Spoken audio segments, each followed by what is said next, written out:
missed the wrestling reference on We Roguelike It, by the way. I did. Yes, you did. Everybody's going to miss it. Hello, patrons. Go listen to We Roguelike It, and please tweet me if you get the wrestling reference I made. Thank you. There you go. We're not going to spoil it here. Okay, give everyone a couple minutes here to join on in, and then we'll get started. That includes me, doesn't it? I mean, if you want to. I almost hit report abuse instead of host. Thank you to the Nymph and Moonpeer for hosting us in the Mixer Hype Zone.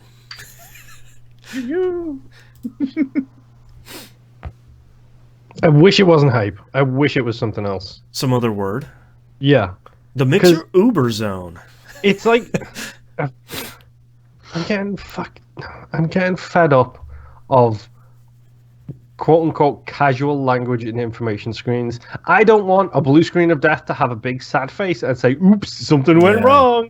Like, well, I have bad news for you about Discord.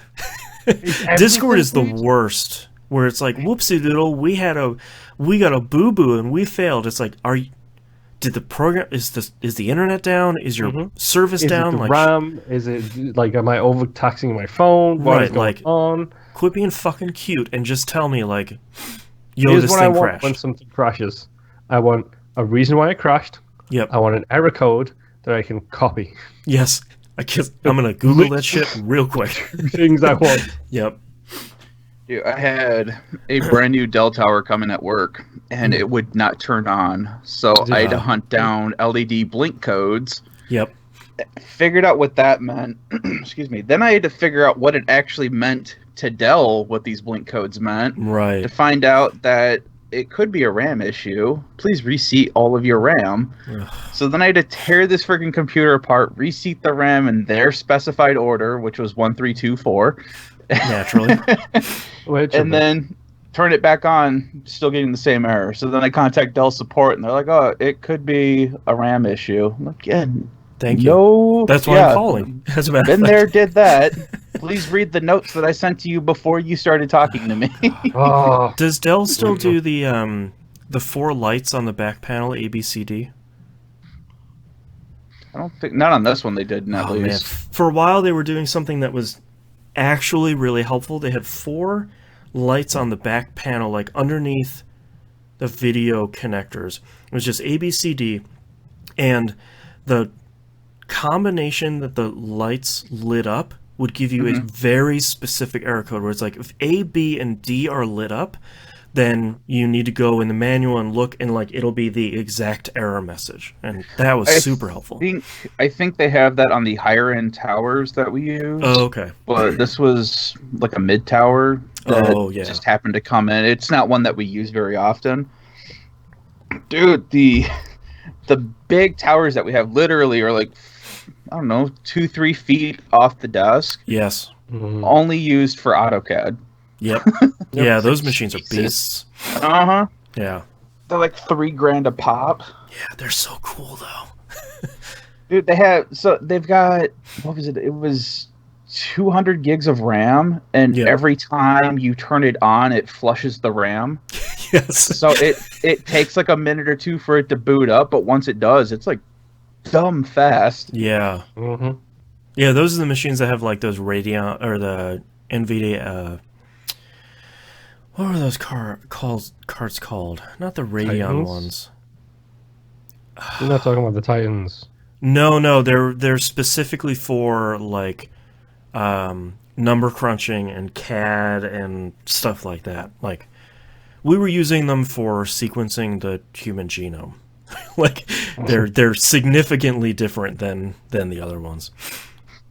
I've never taken one of these. I think they were called. I've never taken one of them apart before. I mean, you don't want to touch them, like. Yeah. No, I do want to touch it. Here's hoping that they have to throw one out. That's right. Wink. That's how I got my laptop. That's right. That's a great part about working IT. That's the worst part, because they just threw out a bunch of switches, and I was like, "What's wrong with those?" And they're like, "Oh, they're just old. We don't need them." Yeah. Well, you're coming home with me, boys. Yeah, exactly. 2 or 3 of them came home with me. There you go. What am I going to do with them? I don't know, but I'm definitely going to play with them at some point. Yeah, that's right. Yeah, you can just get Breath of the Wild. Ba-da-ba-ba-da-ba. If I get enough of them together, I can play Skyrim off of them. Yeah, there you go. Okay, are you guys ready to start? Yes. Oh, we aren't started already? I mean, sort of. Yeah. It's debatable. All right, starting in 3, 2, 1. Welcome back to another episode of That Video Game Podcast. I'm your host, Boston. Joining me as always is Moonpier. Hello. And the Nimp. Hello. Patreon.com/E1M1. The ones are numbers. The $5 a month tier is the one that's recommended. I don't remove any of our audio episodes or anything, so if you were to sign up now... You've got plenty of stuff to listen to. A considerable amount of episodes between the uncensored outtakes we have and the Outcast and Old Dog New Flicks that Moon and his wife do, where to talk about movies they haven't seen before, and Dynamic Soundtrack season... should have seen. Yes, that's true. Dynamic Soundtrack will be back at some point whenever I can get 5 minutes to myself. There's a whole bunch of great stuff up there, and it's for super reasonable prices. Patreon.com/E1M1. Moonpier, what have you been playing this past week? Okay, start with the easy one. Dead by Friday. Nice and simple. Played with Rob, played with T, had a laugh, sent amusing edited images backwards and forwards to each other, which I told Boston what it was pre-show. Which was very appropriate. Yeah. Generally speaking, just had a bit of a laugh and a giggle with her. It's Dead by Daylight. It's fine. I'm literally 4 achievements away from completing the base game on it. Yeah. The problem is I need to play as the nurse. I don't know if I can do that. Because she's a nightmare killer. Not literally a nightmare killer. That's Freddy Krueger. She teleports and is really hard to control. The rating when you play as certain killers, they are easy, medium, and hard. Same with survivors. Hers is hard. Hers is hard for a reason. She is super difficult to play as. So I might just have to grit my teeth and get good with the nurse at some point. But yeah, we'll see. Well, if the internet has told us anything, is that the key to being good at games is to get good. So I think you're on the right track. I hate you so much right now. Just for the record. I played... Well, this one's a weird one. So, my wife owns Minecraft on, 5 different platforms. Sure. She's got it on the Switch. She has the Pocket version. We have the original version on 360. Then we also have the free version that you get with the Xbox One if you own the 360 version.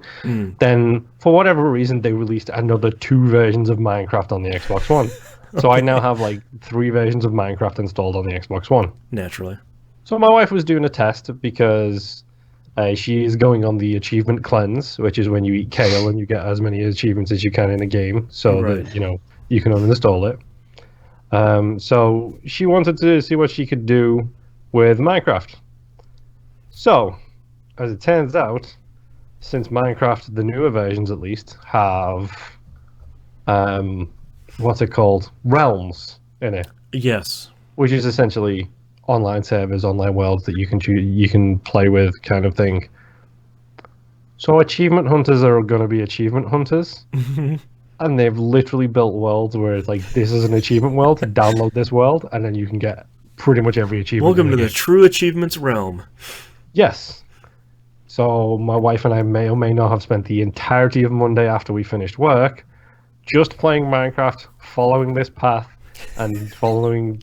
Here is some wood. Turn this wood into sticks. I did that. I got the achievement. Turn more of this wood into a crafting table. I did that. I got the achievement. Oh, man. Not kidding. I got, over 100 achievements that day.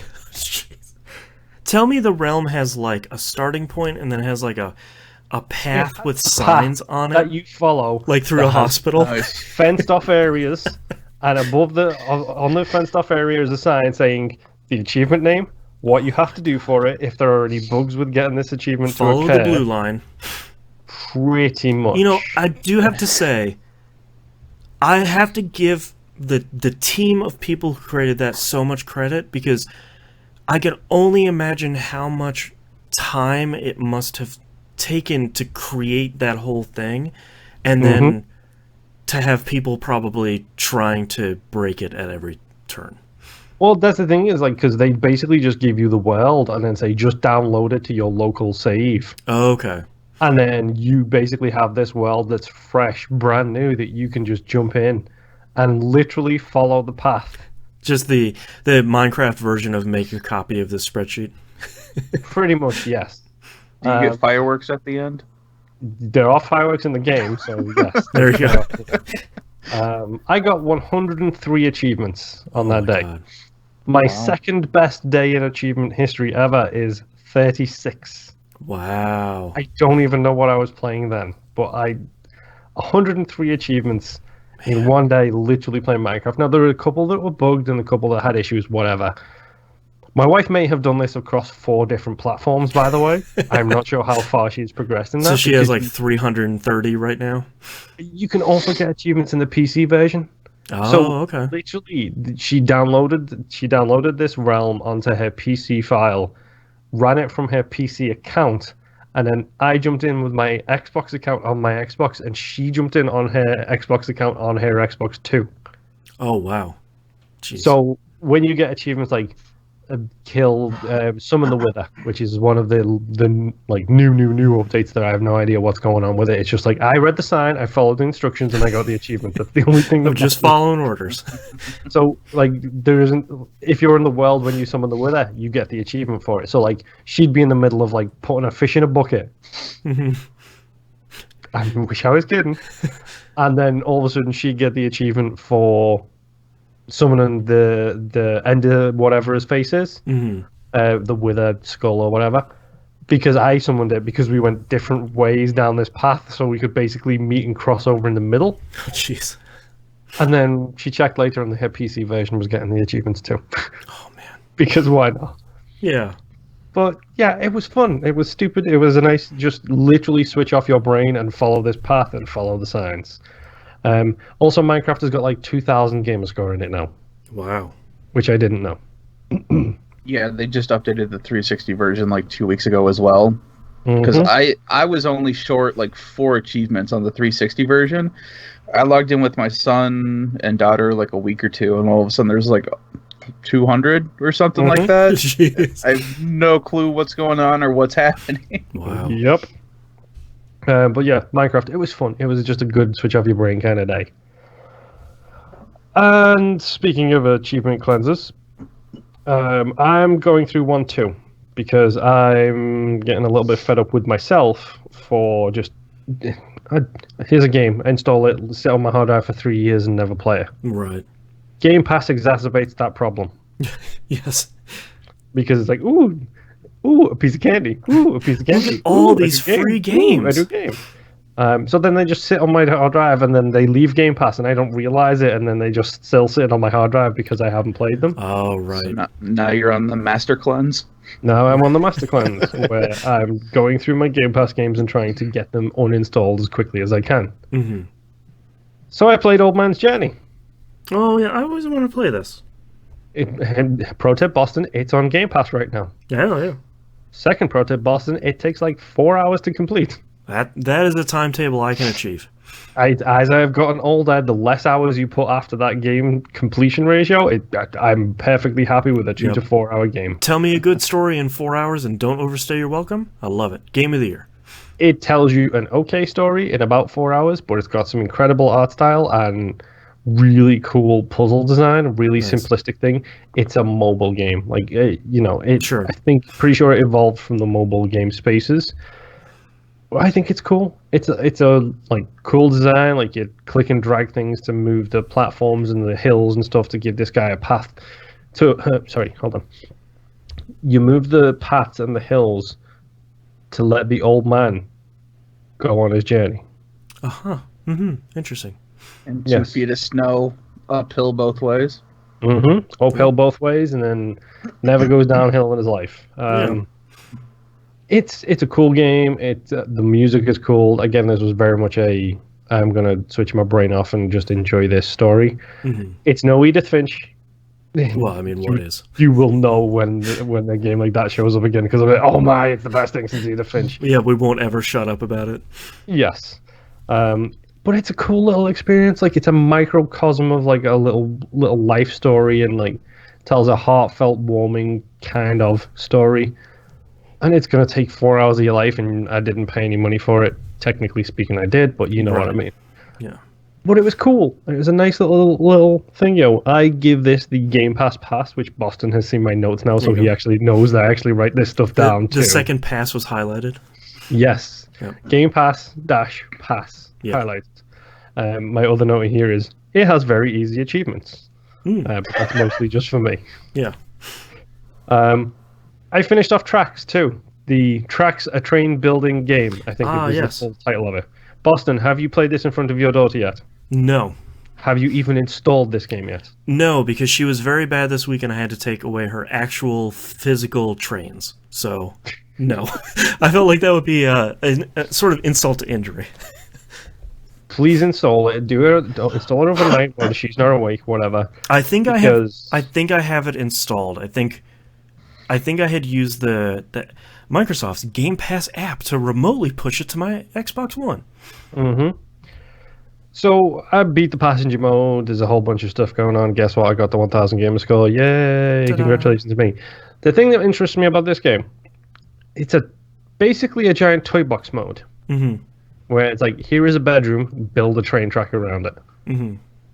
The thing I didn't realize how in deep it goes is it also has basically build a town. Like, it has props and decorations, and like you can literally build like a city and have the train go through the city. Trees down. Put trees, little lampposts, little fences. Nice. I really want to see her reaction. I don't actually want to see it because I don't want you to FaceTime me. Like, I don't have Apple products anyway, so you couldn't. Well, I would like to hear your reaction. You telling us what she thinks of it. Right. Because literally my final notes for this game, because I talked about it enough last week, was if you have kids, probably a Game Pass pass. Right. If you don't, probably Game Pass fail. Right. So I want your kid to view this game and see if it kind of clicks. If like that imagination, like, I mean, I don't know I'm not sure how old your kids are, if they are still in the wooden train set stage or not. It's a video game. They'd play it. Okay. Yeah. But it's one of those things, like, I'd love to see what their reactions to it is, just so that, you get I want to hear about that stuff. Yeah. Like, is this the type of game that, because it's on Game Pass, it will speak particularly well to kids of the younger generation? Right. An actual 3-year-old. Yes, an actual 3-year-old. Yeah. Not you, a mental 3-year-old. Hey, wait a minute. And my final game this week is the most controversial game. Oh, yes. Okay. All right, hold on. You know what this game is. No, I don't, but I'm excited. You really don't? Mm-mm. It's Thimbleweed Park. Oh. Which is another Game Pass game. Oh, okay. Went from excited to controversial is probably the right word, because everyone. I was going to say controversial because of my opinions on it, not because of the reaction, because I don't know what the reaction to this thing was. Yeah, I think most everyone's reaction when it came out is like the dream team of point-and-click adventure veterans are coming together. So that answers my first note, which wasn't this the game by that couple of guys famous for doing adventure games, question mark? It's like they all came together to make another one, and I think there was so much excitement around, what if we took that genre and kind of modernized it? Like, give it all the modern tools and put it on modern platforms. Like, what can they make? And they made an adventure game. Fine. Mm-hmm. It's got to be, and notice the phrasing here, it's a pixel art game. It has an interesting pixel art style. Mm-hmm. I'm not going to say good. I was going to say, is it like the British interesting, or it's like, interesting? Yes, it's that kind of British. Right.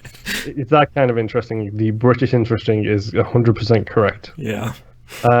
It's, I mean, it looks okay. It's nothing special, which is it weird. sticks to its art style. It does, and like there are certain things about it that are really good. There are some things about it that are really terrible. I can't actually read this note because it's full of swear words. It has a super old school style, which is to say, it has the use, talk, open, right, interact. Yes, it has that whole thing, and it sticks to it like it was from 1987. Yeah. I don't want to open a letter and then click read on the letter that comes out of the envelope and realize that you clicked look and that wasn't the right option because you didn't need to look at it, you need to read it. Yeah, that happens a lot. Like a lot.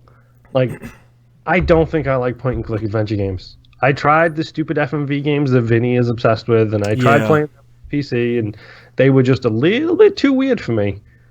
This seems to be a modern revision of that classic kind of game, and I think I absolutely don't like them at all. Yeah, I feel like this one, it could have gone a little bit further on. It almost reminds me of like when Full Throttle came out on PC, LucasArts. It did away with that whole verb selection thing. It gave you a mouse cursor, and when you clicked on it, it gave you the options right there. So it's like it gave you an eyeball, a hand, a foot, like it gave you the options.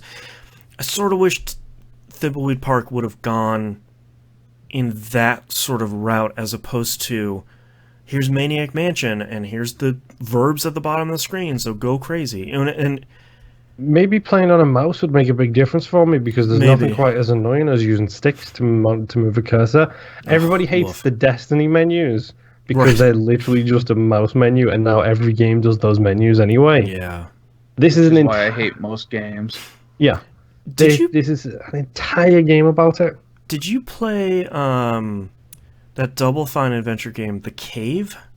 I have it. I'd never played it. Okay.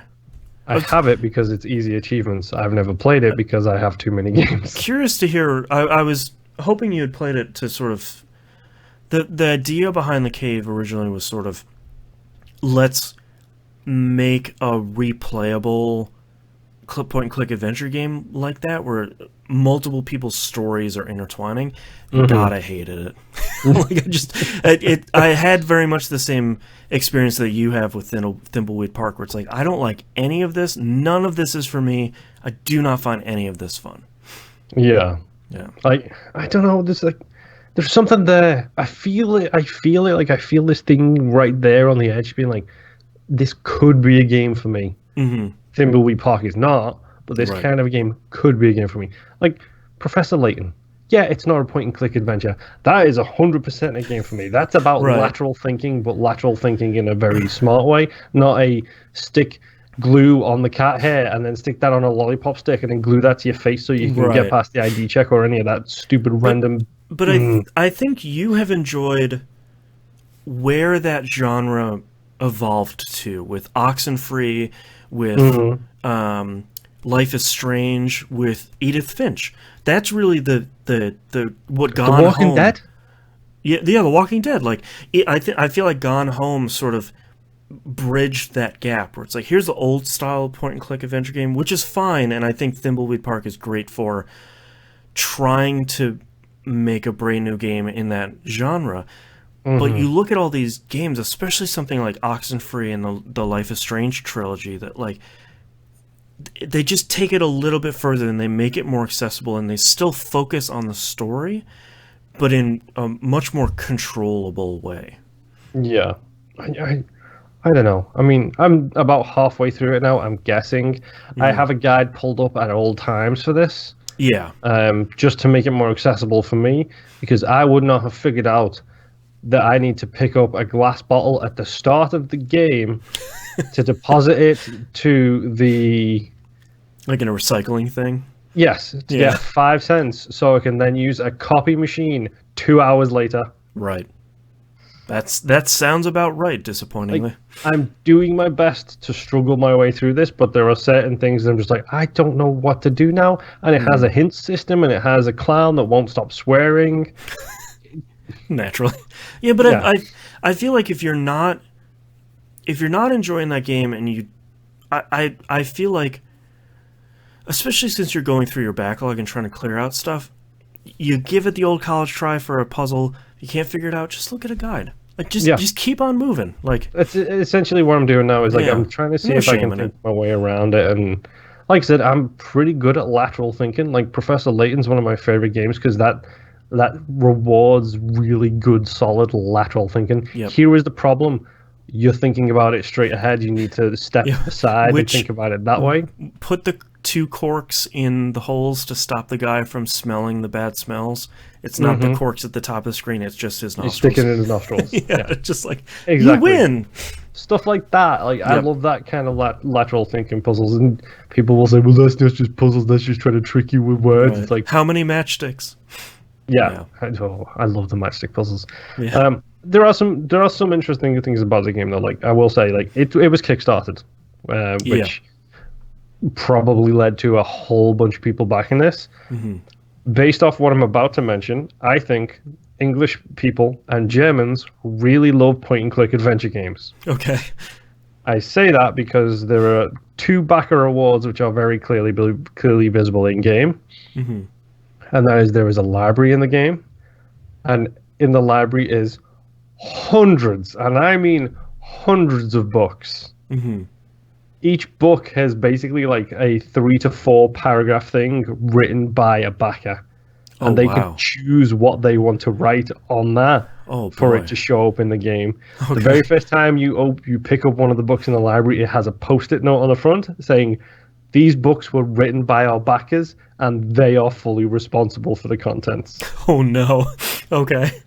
Some of them are really cool. Like, it's like, here is a book full of dumb dog jokes. Great. And here is a 4-paragraph section from a short story that someone has written right at the drama scene. And it's just like... That's cool. There's an achievement for reading 100 of them. Oh, my God. Okay. I read 100 of them. A lot of dog jokes in there. Some of them are genuinely great, and some of them are the ramblings of madmen. Right. It's really, really cool, like, reward idea. Then you get to what I'm assuming is the next tier of donations for Kickstarters. Because there is also a telephone and a telephone book. Oh, no. And if you call the people in the telephone book who are bold, you get to listen to a voicemail message. Oh, no. Which is very clearly people calling in and leaving the message from Kickstarter backers of their answering machines. The amount of times I heard The Secret of Monkey Island referenced in those voicemails is insane, because you have to listen to 100 of them for an achievement. Oh, Jesus. That's more like a punishment more than anything else. I would have said yes, but this might sound creepy and voyeuristic, and You're I among apologize friends. in advance if it does. Yeah, I'm among friends here. What about the people listening? Yeah. They might have doing the something same to say thing about you're about to tell us that you're doing right now. So okay, true. But no, it's like these cool little snapshots into people's lives at this time when clearly it was before the game came out. Right. Clearly these people were excited about this thing, and you get the dumb stuff like this is the what's it called when you stuff an animal? Taxidermy. Thank you. It's a taxidermy and pizza shop, you know. Right. You know, we stuff them and we bake them, you know. We get all those kind of dumb jokes. But then you get like the husband and wife and their 3 kids doing the family voicemail message, and like that's a snapshot in time of a baby saying bye-bye into the phone. It's like really cute moments. Like I said, Monkey Island references. Then there is clearly a group of like 5 or 6 people who all got together and made a plan, because it's a circular message loop of one person saying, if you want to know the truth, talk to this person on this number. That's fun. And then you do that. It's like 6 times you go around, and then you get back to the first one, and it's a reference to each other. Right. It's like this really cool little thing. And that's why I said apparently a whole bunch of English people and German people love point-and-click adventures. Right. Because there was a whole bunch of English people and a whole bunch of German in those voicemail messages. That's fun. And German is a beautiful, violent language. Yes. It's great listening to this thing, and I literally have no idea what he's saying, and it's subtitled, but the subtitles are in German. Great. I literally don't know what he's saying. Like, that's cool. I'm just going to listen to this. I got literally up to the first page of B in the phone book to get to the 100, because you have to look at the phone book, and then you get the 4 numbers, and then you put the phone book down, because you can't, it's a point-and-click adventure, so you have to open phone book, these 4 numbers, press B, pick up phone, hit 4 numbers, listen to voicemail, put phone down, pick up phone book. I took a screen, I picked up the phone book, opened it, took a photo of my television, changed the page, took a photo of my television, changed the page, take a photo of my television, so on and so forth. You get the gist of what I'm doing here. My favorite thing ever, possibly, was as I'm looking at the achievement guide, because it says, big letters, here are 2 grindy achievements if you want to go for them. That's how I knew about the 100 books. That's how I knew about the 100 voicemails. So the achievement guide, and this is, I apologize if I come off as ageist here, particularly towards the young people in the audience, but it's set in 1987. The phone is a cradle and handset. So when I say cradle and handset, Boston... It's like a rotary phone? It's got the buttons, but it looks like a rotary, but it's got buttons. Sure. The achievement guide says... Oh, no. I'm sorry. Is there a tutorial for how to use the phone? No. Okay. It says, what really sucks is you have to back out of the phone and go back into the phone to dial a new number, because you listen to the voicemail, it goes beep, and then the line goes dead. Okay. So I'm sitting there, I'm looking at this phone, I'm like, it's a cradle phone? I bet you I don't have to do that. Yeah, just hang up the phone. But that's the thing, it's just the phone, like you clearly got the... Oh, okay. It's basically you're just looking at the phone here. Right. The receiver's off screen. So I was like, click, go. There's the line again. Beep. Yeah. Literally, you just have to press. Yeah, you just got to push the button down. Yeah. And then it goes back to normal. It's like, I wonder how many people. Yeah. That's what always frustrates me. Like, you see the stuff on Twitter where it's like, watch these 13-year-olds try and use a rotary phone. It's like, I had a rotary phone growing up, and I'm sure I'll probably remember how to use it. These people have never seen these phones. Like, stop picking on them. But I do really. You should send in an addendum where it's like you gotta push the clear thing down. At the top. Yeah, that's all you gotta do. Is that hangs up the phone. It hangs up the phone.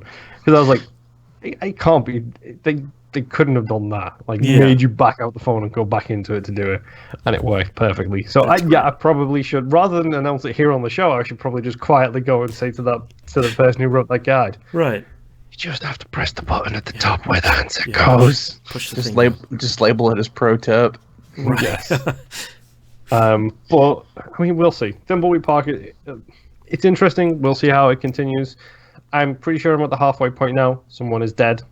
If you've played that game, you might know what I'm talking about. Sure. I don't know. The writing seems forced. Like that's a bummer. I hate to say this. It feels like a bunch of old men trying to make young man jokes. Oh, boy. Yeah. But yeah, that's all I've been playing. Nimp, tell me about your game. All right. So, I've been playing Code Vein. I have read a lot about people complaining that this game is way too easy because you get a partner that you get to bring with you to fight things. Oh no. Yeah, exactly. I don't know who these people are that are complaining that the game's too easy, but I don't think they actually played the game. Probably. Knowing the internet, probably not. Yeah. I can see in the traversal areas where you're exploring, it does feel like I don't have to worry as much because I do have another person there to help me out. But in boss fights, doesn't matter.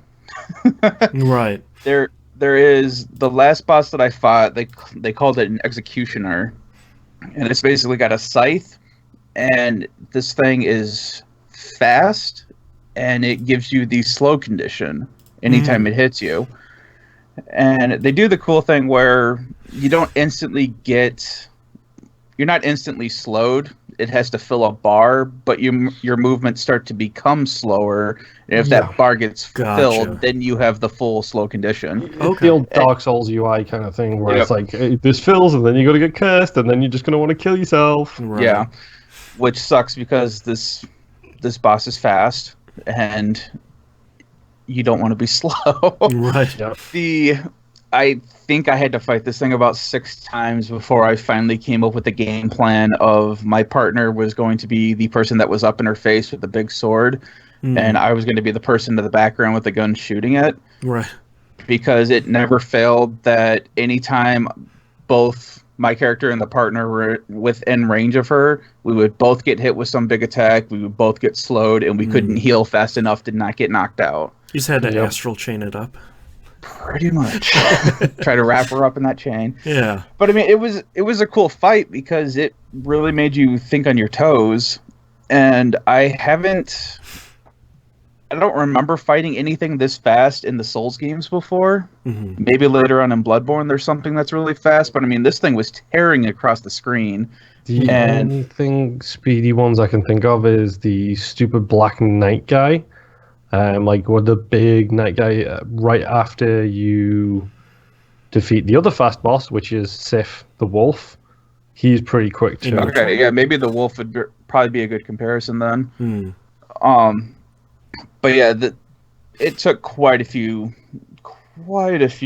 times to finally take this thing out, and then they get their weapon, which is really awesome. And that's kind of the crap thing about this game, is that they go full on anime with the weapons, where you are this small framed character carrying this massive weapon. It's just a giant syringe. Yes, to the point that it can block your camera view. So my character was walking around with this giant hammer, which was basically rebarb with concrete on the end of it. And I couldn't see anything to the left of them. Because this weapon was so huge. That's great. And your partner is constantly running back and forth around you sometimes, just random NPC glitch crap where they can't stay in one spot. So you see movement, you think it's an enemy, it's not, and then you get used to it, and then it actually is an enemy that's behind you, so then it scares the crap out of you. Right. Yeah. It's a fun game. I really like it. The last area I beat, it was in, you basically went underground, at least the point I'm in, because there's multiple paths you can take too, but I'm underground, there was a lot of water, and it was foggy, and you have a map, which is something that I love about this game, is I have a map. Right. That's all I ever wanted out of a Souls game. I'm not asking for a lot. Yeah, but you have this thick fog that's around you at all times, so you can't see very far, and your map only fills up once you've resurrected certain things throughout it, and then you get like this one whole portion of the map, but there's still other areas that you haven't gone into.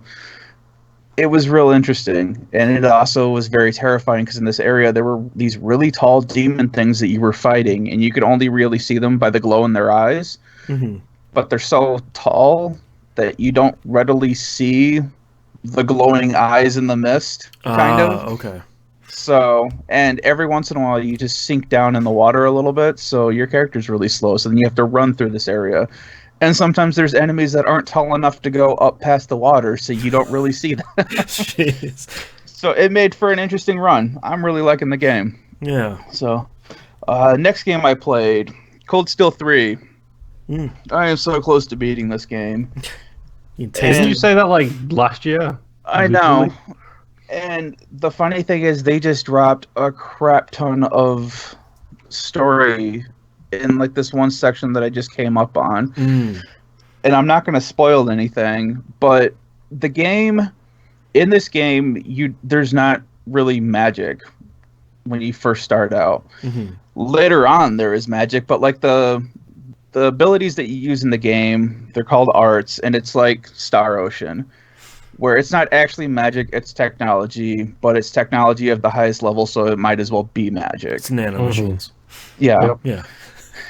You eventually find out in the first game that there is real magic in the world. It's just not readily known. It's kind of like Harry Potter. Right. The witches and the wizards that are in the game keep to themselves, and they stay out of the normal people's lives. And it's probably something they explained in, like, Trails of the Sky 2 or something. Because they're all interconnected. Mm-hmm. And they just introduced what I call the first metahuman, where I basically just ran into a vampire. Great. And speaking of the Arrow shows, yeah, which is really weird because the game is based. It's hard.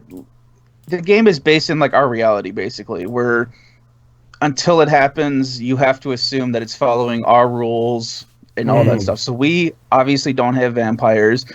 This is the third game, and there has been nothing mentioned about there being other, types of humans or whatever in this game. And all of a sudden, they don't even come out and tell you. It's just you happen to see somebody's teeth, and then you're like, those are vampires' teeth. And their eyes glow red for a second. And I was like, that's a freaking vampire. Just Alucard. Does anyone else see this? Is it Vincent? Yeah. No. I'm not going to tell you who it is because it kind of can be spoilish, but me just saying that they're in there doesn't spoil anything. Right. But it was a shot that came so far out of left field that I was just like, I am 70 hours into this game and I'm just now learning about this. Right. What the hell? Oh, we forgot to tell you about the vampires. Right. Yeah, so, and you start to get clues that there are different things going on more into the quote-unquote fairy tale fantasy kind of thing, because the witch that you find, she has a talking familiar cat. Mm-hmm. And in the Salem? first... No. Celeste. Yeah, there you go. The first couple of games, you don't know that she talks. You just know that this woman has a cat with her at all times. Mm-hmm. Mm-hmm. And then all of a sudden you find out that the cat can talk. Then you find out this person is a witch and the cat is her familiar. So you slowly get drip fed this kind of fantasy stuff throughout this game. And then you find out about frickin' vampires. Just checking all those boxes. Yeah. So I don't think anything... This seems like it's more build up for the actual fourth installment of the game. I don't think I'm going to find out anything more because... They're following the anime trope of, you're not ready to know about whatever, or all these things are in motion that you don't know about. And all it takes is one person saying, hey, this is what's going on, to let everybody know in the world what's going on, but nobody will say anything. Right, someone's always referencing the plan. Exactly. This one is the Phantasmal plan. Oh, oof, that's serious. Mm-hmm. It's stupid, but it's stupid in a way that I enjoy it. Yeah, exactly. And now they're like, the Trails of Cold Steel 3 is like what, the ninth game in the series? So it's like one, yeah. Yeah, so it's like they've been building on all this JRPG wonderful stupidity for so long. I love it. I can't wait for the fourth one to come here. Yeah. It's gonna be more dumb fun. Yeah. But one day I will beat this game. My plan is to get this game beat before March, so that I can focus on Final Fantasy VII. Before the torrent starts. They just introduced vampires, and you think you're going to get a beat before March. That's right. Because the other games did this kind of thing where they would drop like this little nugget of information, and you're just like, wait a minute, what the hell is this? And they're like, see you next time. Right. Oh, it's the end credit stinger to get you to buy the next game. I get you. Yeah, I get you. So it's a lot of build up for the next game, I believe. Right. Because there can't be that much left with how everything's coming ahead right now. Where if they just dump all this info about, oh yeah, this is what they are and this is what they've been doing, it would feel kind of forced right now. Yeah. So, last game that I've been playing that I have spent all of my time on is Death Stranding. Uh-huh. Yep. And I have beaten this game. Yeah. At 42 hours, 38 minutes. There you go. Quarter grade, 235, expert courier. There you go.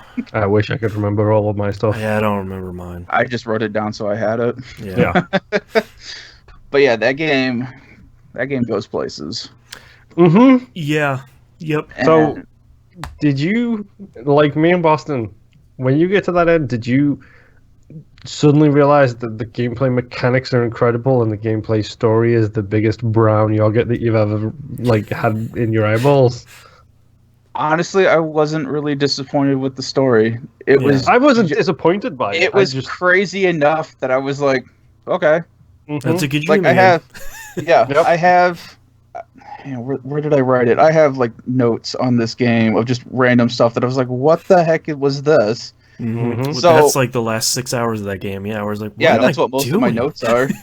So I'm gonna leave out a good portion of what led to this little snippet that I'm about to read you, but it just says Kojima is the Big Bang. Yeah.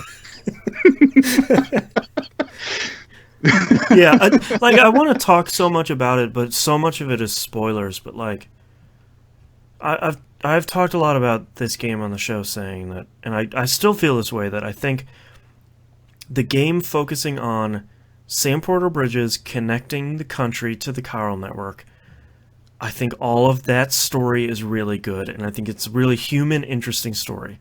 Yep. The rest of the 25% of the game that the Higgs stuff, some of his stuff is a little bit crazy. Higgs is great. Higgs is great.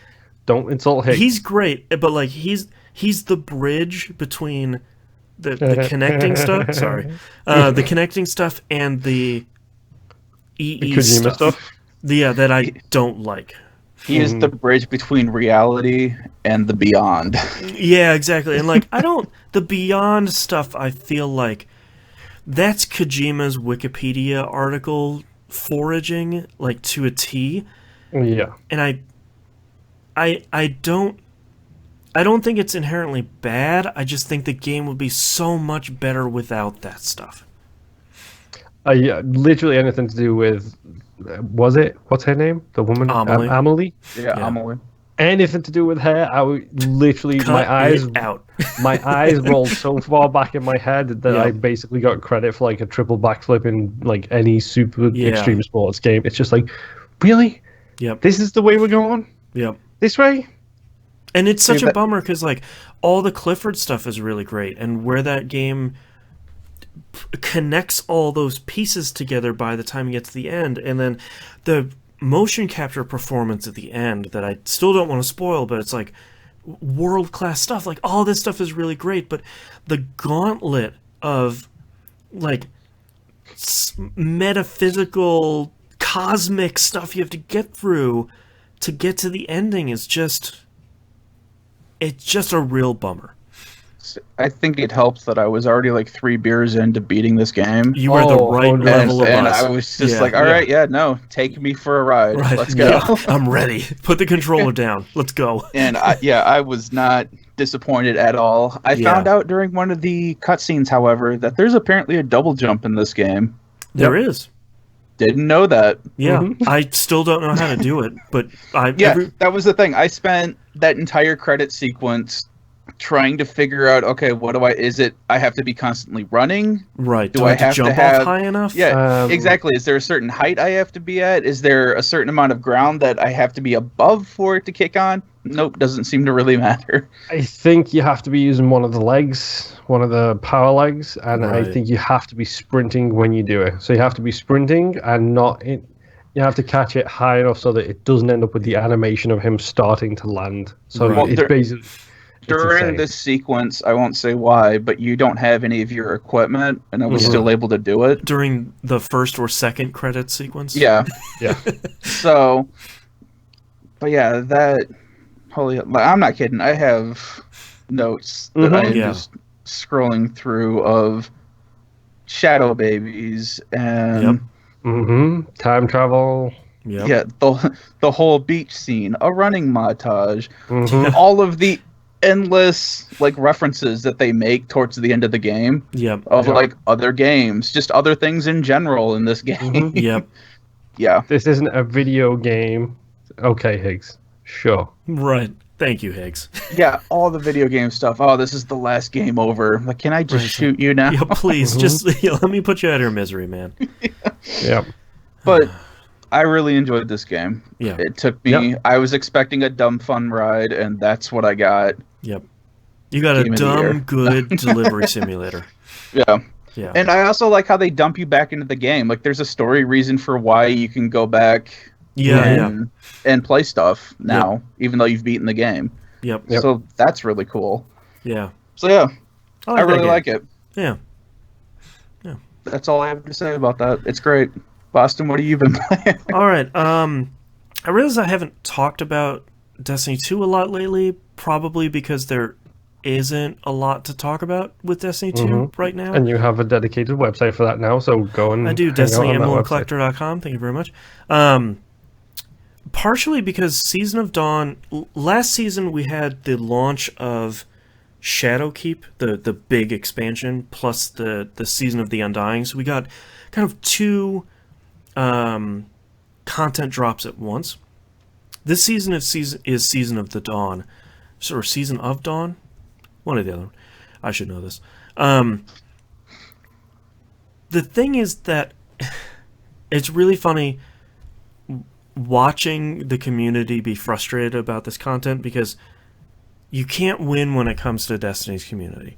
Is this because this is they said as someone who hasn't played Destiny since Destiny 2 Vanilla, right? Since any of the DLC, I'm guessing based off the vibes I'm getting from the Destiny community online, reference to our own show there you go, there's another one. The vibe I'm getting here is, why are they dropping content over the course of the season? Why not? Why do we have to wait for these small snippets of content? Ding, ding, ding. Why can't they just give it to us all at once, which they previously did, and then they said, why are you giving it to us all at once? Right, why is there 3 months with nothing to do? Mm-hmm. Uh-huh. You nailed it on the head, man. And it's... I have been really enjoying it because almost every week, like... The reason I've been enjoying a lot of these seasons is they have a very clear roadmap, and every week, sometimes every other week, there's something new to do. Like, it might not be entirely new. Like this last week, there was an exotic weapon mission that just launched, and the higher difficulty of the Sundial, which is this season's seasonal activity, that launched. So it's not new stuff, but you have something new to do every week on top of the weekly bounties you're typically doing and all that stuff. And I like being able to hop in on Tuesday on reset, do a bunch of stuff, and then kind of dip out. And the Hannah and I will play on Thursdays. We'll get a bunch of stuff he's working on done, and we'll work towards, he's working on the seasonal title that I'm doing as well, because this season's title is called Savior, so you get to have that in purple letters under your name.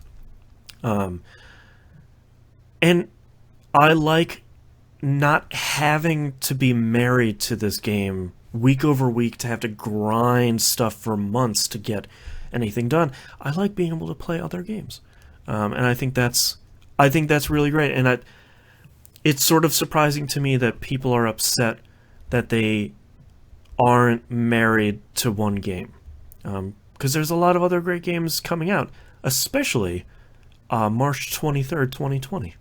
So, just March in general. Yeah. What's March 23rd? That's like 6 games. Is that Animal Crossing Day as well? It's Final Fantasy. I think it's either that week or the week after that is Animal Crossing and Doom, Persona 5, Royal. There's a lot of stuff coming. I was gonna say there's something big coming at the beginning of March too, and I can't remember what it is now. Maybe that's Animal Crossing. Is that Cyberpunk? No, that's or April. Maybe it's Cyberpunk. That's okay, there we go. It's like the first. So maybe it's Animal Crossing. So I don't remember. I'm still enjoying playing Destiny 2, but I'm sort of enjoying the positive side effect of not having to play every single day just to get to the point where I can get the seasonal title. Can I just say the way I've been trying to phrase this more recently? I'm fine with games as a service. Mm-hmm. Because that's what Destiny sounds like it is for you right now. It's a game as a service. 100%. This is a service that you like. It's not what Destiny used to be, and it's not. Especially did Destiny 1 was really bad for this. Games as a job. Yes. Because that's what they used to feel like. I want more games as a service and less games as a job. They've been... Part of how Bungie has been trying to quantify it is they want to make Destiny into a hobby. Like, they want to be the place that you and your friends hang out, and you can do all this stuff. And there's stuff you can do to be engaged, but not, like you say, a game as a job. And I think the hard part that the community that's in the same spot that I am is it's an interesting balancing act, because I've been playing Destiny for 5-6 years straight now. I've done most everything, and I'm okay with that because I've been doing it as it comes along. The incredible benefit of people that are playing New Light is that for free, they get like a year and a half worth of content that they can just take however long they want to do to chew through it all. And all that stuff is available, including the seasonal content that's happening right now. So for people that are just joining the game now, there's no end in sight of great stuff to do in Destiny. And I think that's really exciting. And the fact that there's less stuff for me to do is okay, because I've been there. Like, I've done all the cool stuff they're doing right now, and that's fine. Destiny hipster. Well, and I don't even think... I hope it's they not... call it gatekeeping now. Yeah. I hope it's not coming across as that, because... No, it's not. Okay. Because you come across as someone who is thankful for the fact that there is less to do for you and more to do for the newbies. Because, as much as I hate to say it, I have done this, you have done this, Nimp has done this, we have all had a game get its hooks into us where that becomes the game that we play. Whoops, I have a problem. And if they can stop it from being, like I said, if they can stop it from being a job to play a game that you quote-unquote enjoy, and you can just enjoy it however you want to enjoy it, then that's fine. Yeah, and I don't have to get burnt out where it's like, cool, to get the Gambit weapon this season, I need to play approximately 300 games of Gambit over the next 3 months. That sucks. Like, it's always been my biggest issue with certain achievements, and I give you the seriously Gears of War achievements as the prime example of that. Yeah. So, like, this season, there's a really great shotgun that comes from Gambit. You just need to kill a whole bunch of enemies in Gambit with a shotgun, and you get it. I did it in probably about 15 total matches. That's okay. That's great. You know, that they've taken the requirements down on a lot of that stuff, and I think it's really great. So Destiny 2 is really great. Not a lot for me to talk about, because it's like a new season in Fortnite. You know, it's like, the map is a little bit different, and there's some new stuff to collect, but you're still building, you're still shooting. Like, I could get into the minutia about it, but it's not a Destiny podcast, so I won't. Instead, I would really like to talk about the thing I didn't talk about last week because we went really long, which is SaGa Scarlet Grace Ambitions. Yes. Break this down. Yeah. So I looked up when the first SaGa game came out here, and the first couple of SaGa games came out here on the Game Boy as Final Fantasy Legend. Yep. That's the name I recognize. Yeah, Final Fantasy Legend 1 came out in 1989. So I am now a 30-year fan of this series, which Final Fantasy hipster feels great and terrible at the same time. The SaGa games have always been marked by the director Kawazu, I believe his name is. They're weird. They're not your typical JRPGs where you're picking fight and you're kind of mowing through normal mobs and get to a boss and kind of unleash, Knights of the Round, and then you kind of obliterate it. They're always really weird about, like, using skills to strengthen them or strengthening your party members by in different ways depending on how they do stuff, or, building the world so you can strengthen your party members. Like, they're always just really weird games. SaGa Scarlet Grace Ambitions thankfully streamlines and does away with a lot of that stuff. So this is a Vita game that came out 2016, I think. And that was SaGa Scarlet Grace. Ambitions is basically they added a whole bunch of quality of life stuff. They put it on PS4, PC, iOS, and Android. And it's all the same game across all 4 platforms. And this is one of the best RPGs I've played in a really long time. So what it does is really interesting because it does away with a lot of the stuff that I really like at JRPGs. There are no dungeons, and there are no towns. Neither of those are explorable. Basically, as you're walking across the world map, it has a really great style where you walk across a dungeon, it basically pops up like a pop-up book, and it has a really cool hand-drawn art style. And then when you sort of wander away from a place, it sort of folds back onto the map. How they do dungeons is you go to a dungeon, it'll give you a little description, it'll give you a string of battles you're going to fight. It'll say, here's the elemental affinity for these battles. It'll be an easy fight and then 2 normal fights. So 3 fights back to back. You got to fight all 3 of those, and then you'll clear out this place. Towns are one screen with a menu, and it's basically, here's the people that will upgrade your equipment. Here's a couple people you can talk to. Here are the people you can send out missions with. Bit like Darkest Town, Darkest Dungeon. Stripped further back than that. Yeah.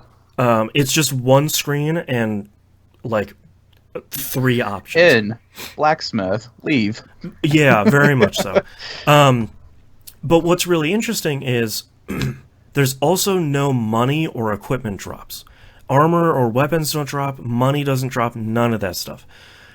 What you're getting from encounters and doing better at encounters and defeating enemies are crystals and blacksmithing materials. And basically, what you need to do is you need to use all that stuff to upgrade the equipment you have on that you start with and get all that stuff better and better. And as you upgrade your weapons, they do more damage and they can block more attacks. Upgrade your shields, they have a better chance of blocking, and they have some elemental resistances to them.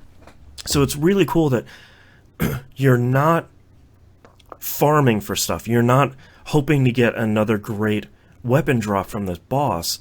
If you're having trouble with the boss, maybe you fight a couple of encounters, get the last couple of materials you need, and then upgrade your equipment, and then you have a much better chance.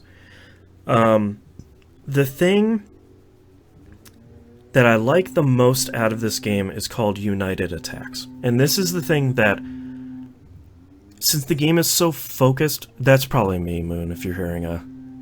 buzzing? Yeah, buzzing.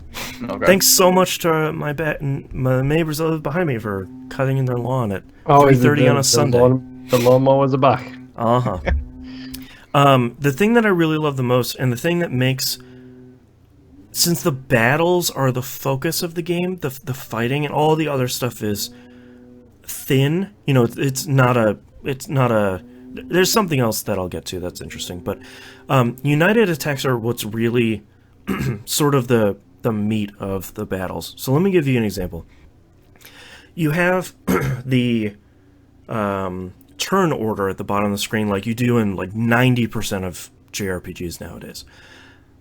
But the turn order matters a lot in a way that it doesn't in most games. In most JRPGs, you want to sort of push your enemies to the back so you can attack first and do all your damage, or defend first, or whatever. But what you're doing is you pick all of your attacks or spells or defenses or whatever you want to do, and then at the end, you sort of pick ready, and everybody acts in that order. You can see what enemies are going to do, so it feels more like Into the Breach, where it's like, you know everything that's going to happen in the battle. You can move your people around as you need, but where United Attacks are really important is if you defeat an enemy and your party members mash together in the turn order part of the screen, they all attack at once. So as an example, you have 2 party members here, an enemy in the middle, and then 2 more party members. So hold on, just let me see if I'm visualizing this correctly. Yeah. This is Puyo Puyo, where you've destroyed the thing that stops your blocks from connecting, and then when they connect, they do a stronger attack. Basically, like if you have 4 party members that's broken up by an enemy here, if you defeat that enemy, your 4 party members get connected, and then all of them do a really giant attack at once. And that feels so good, battle over battle, because you can actually do that multiple times. So if you have like 2 person and 1 person, they smush together and then they defeat an enemy with their united attack, that chains up to multiple times. And it makes individual battles really fun, where normally you just keep hitting attack, and just trying to get through the riffraff to get to the boss. But each one of those battles really matters, and you can run into just normal enemies that have a battle that's rated hard, and that's going to be more difficult than some of the bosses you're going to fight. Yeah. And they also do the thing that a lot of SaGa games do, where so you have battle points, and each attack costs a certain number of battle points. With the default formation of your party members, you start out with 4 battle points, and you get an extra 1 every turn. So first turn you have 4 in your total pool, next turn 5, 6, 7, and you choose how many of your attacks are going to take up that pool. The more you use a specific attack, the less battle points it's going to take you to cast.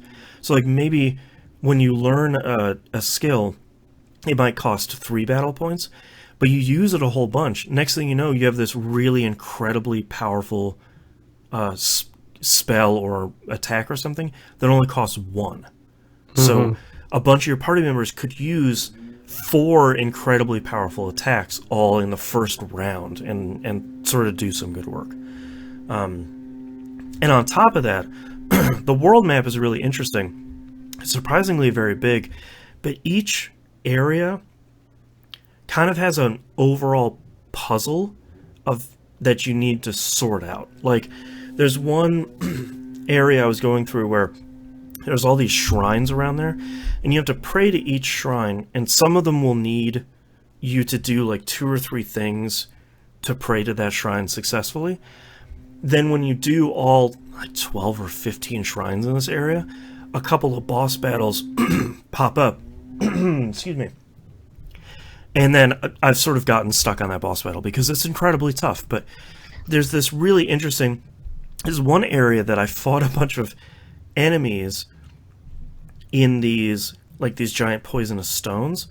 And after activating all of those, I made a volcano erupt and washed away 2 towns on the map. So those are totally gone now.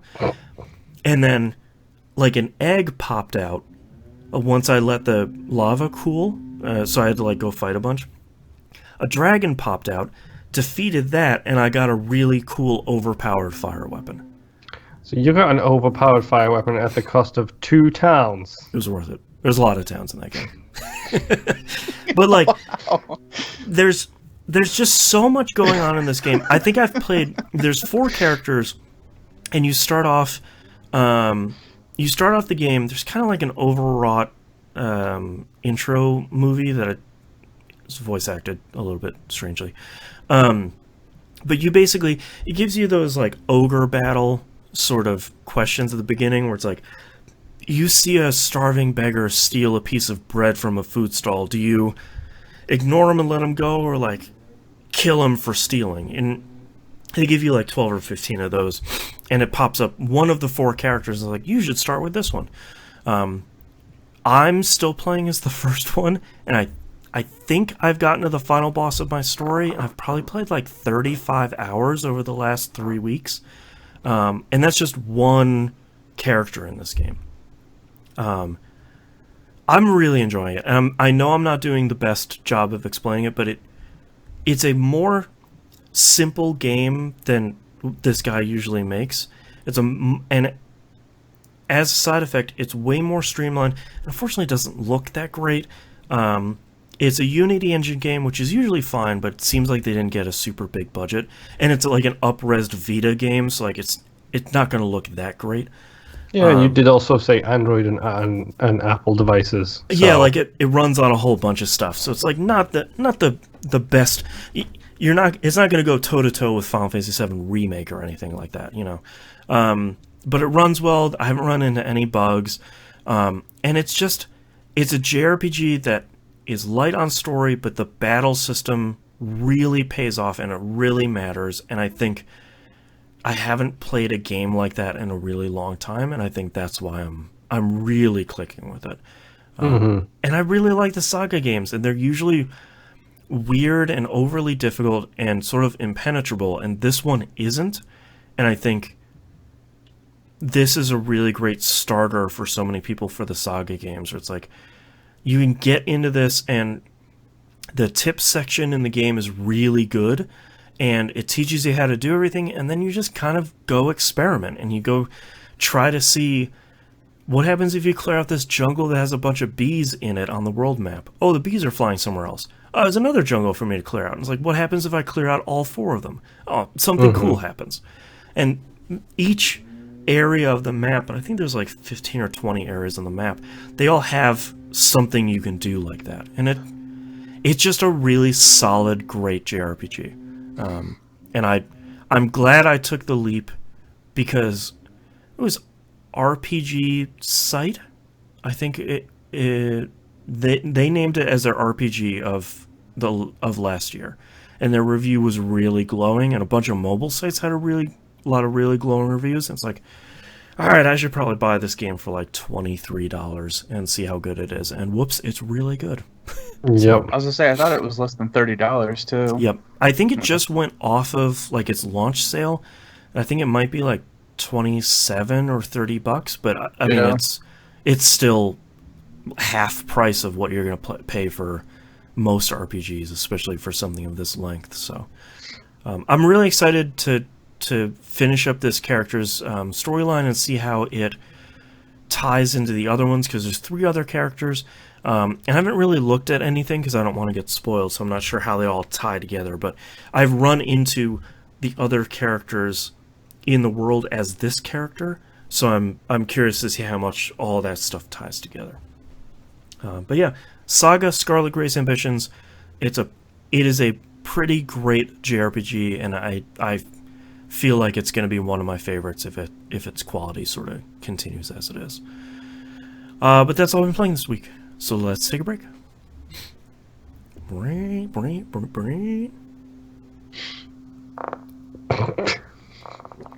So good. What, the vacuum / lawnmower thing? Yeah, just it's like always when we're in the middle of recording. Yep.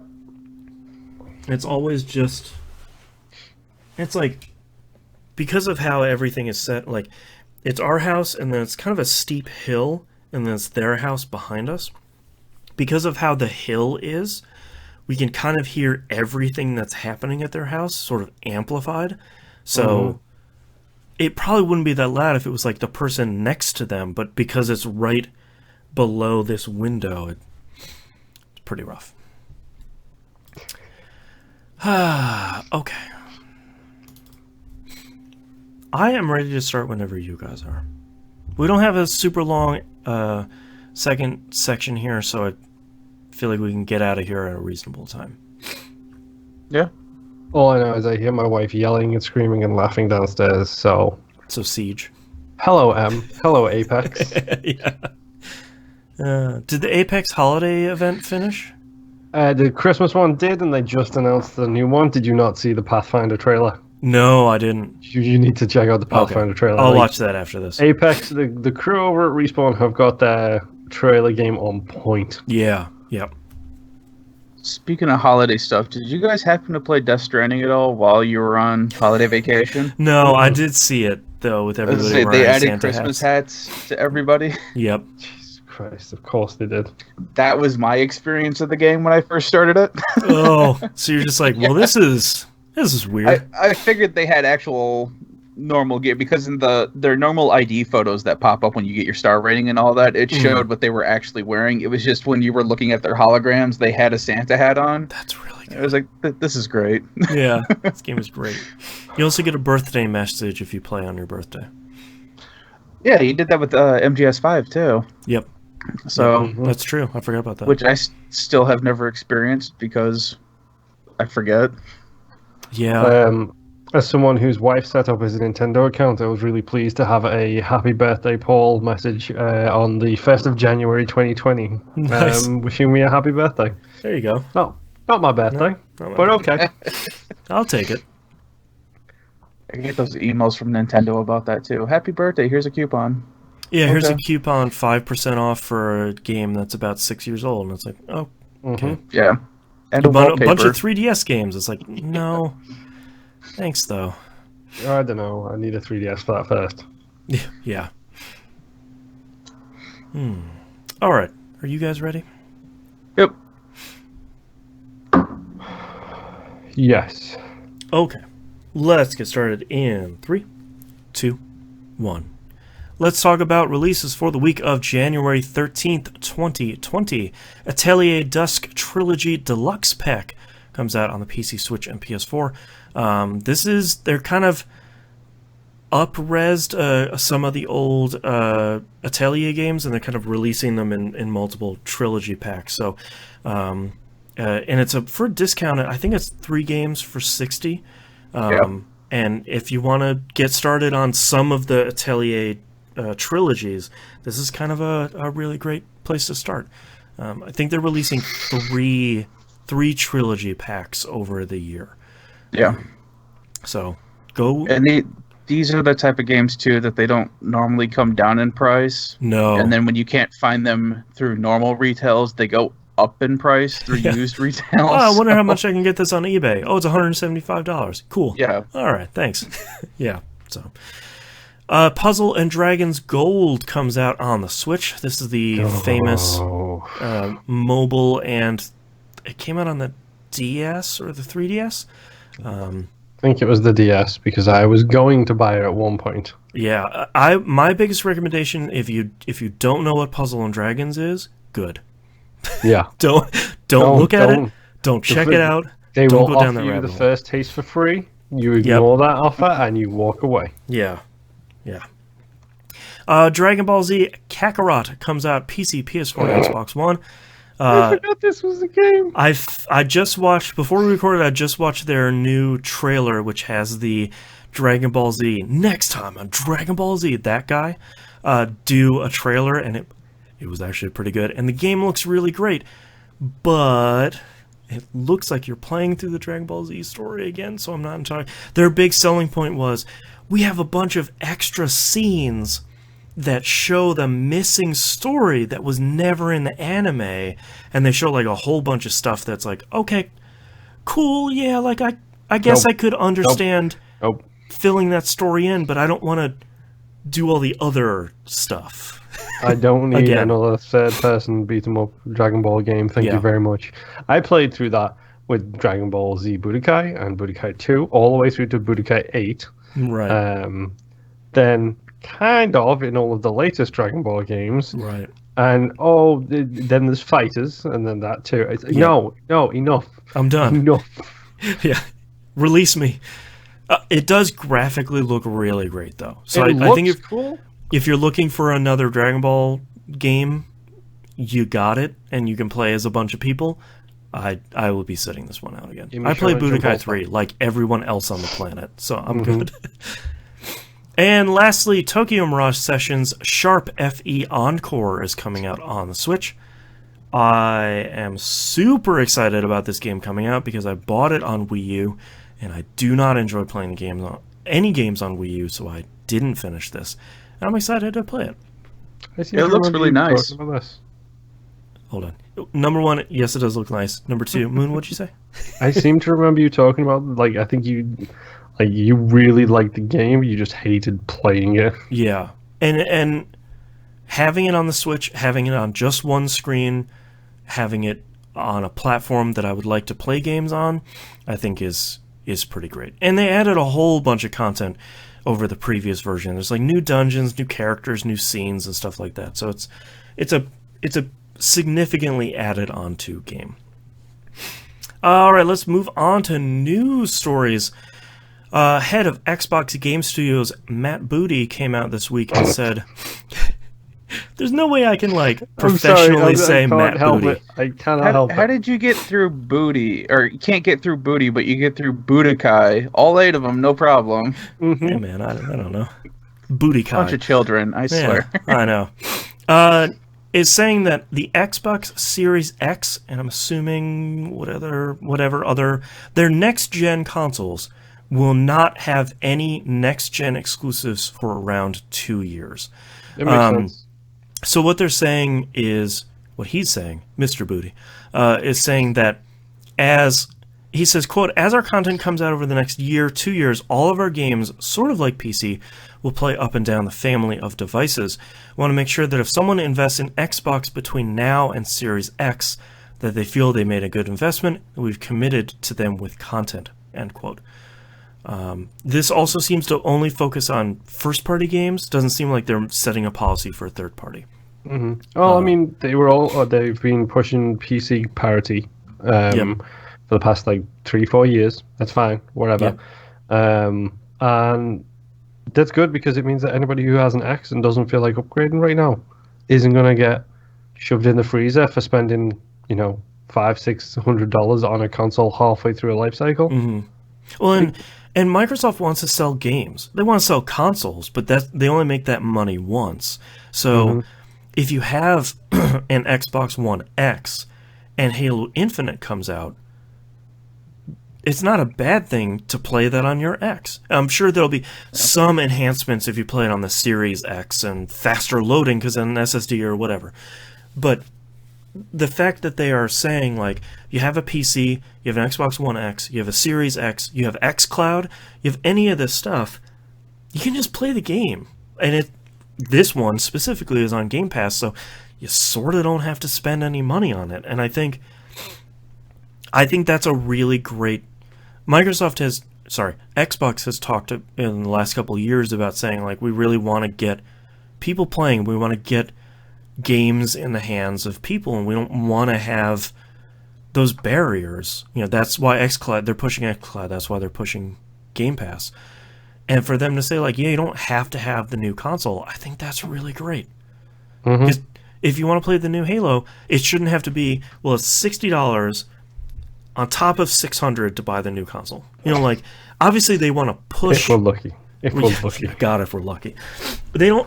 Of course, they want to push the Series X console. They want people to buy it, but it shouldn't be a requirement. It shouldn't have to be if you don't want to play it now, then I guess wait for a couple years to play the brand new game. I guess see you later. I wonder if that also means too that there won't be the general sales of the older consoles. Whenever the new ones would come out, you would sometimes see a price dip in the older generation of consoles. Oh, sure. Yeah. I wonder if that'll, stall that out a little bit or delay it so that it's not immediate. I feel like the S might, but I wonder how much they... That's a good point, because I wonder if they say, here's the Xbox One X, which is sort of your enthusiast budget choice, frighteningly enough, and then here's your Series X, which is...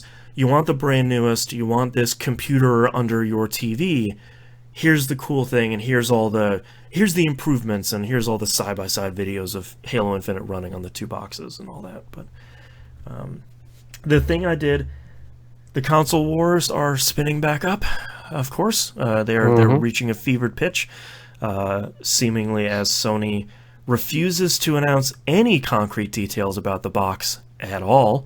They announced one thing about the box. The logo.